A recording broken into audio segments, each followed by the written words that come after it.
The Fox and the Grapes.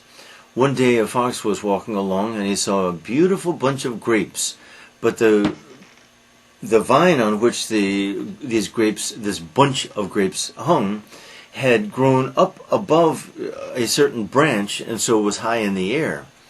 The fox said to himself, "I must have these grapes." So he backed up, took a running start, and leaped, but missed. Landed, tried again, leaped, but missed. Again and again he tried. Finally, he walked away, shaking his head, saying, "Probably they're sour anyway."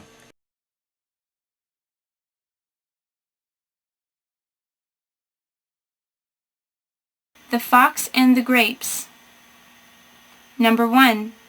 Where did the fox see the grapes hanging? Number 2. Describe the grapes. Number 3.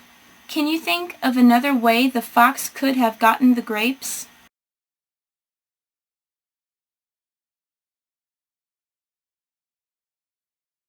Before.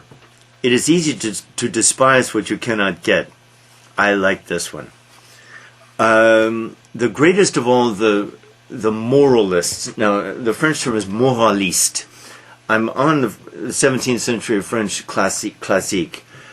They were so brilliant, and their culture was so brilliant. There has never been a more brilliant culture, although the works of literature, except for maybe Racine and Molière, to some degree, do not reach the highest planes. But the greatest of the thinkers, at least the observers of human beings, was a man called La Rochefoucauld, le Duc de La Rochefoucauld. And his book, I keep it right here, it's right here, Maxime, a work of absolute genius.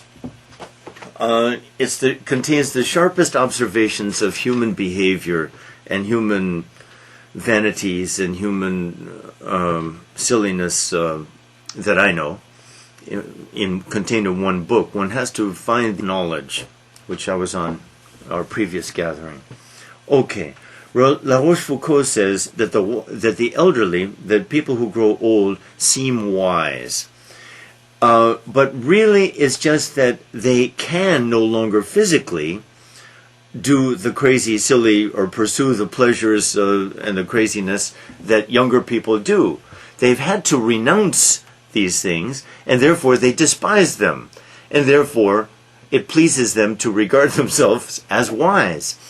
I think that's brilliant. But I extend it much further than he extends it.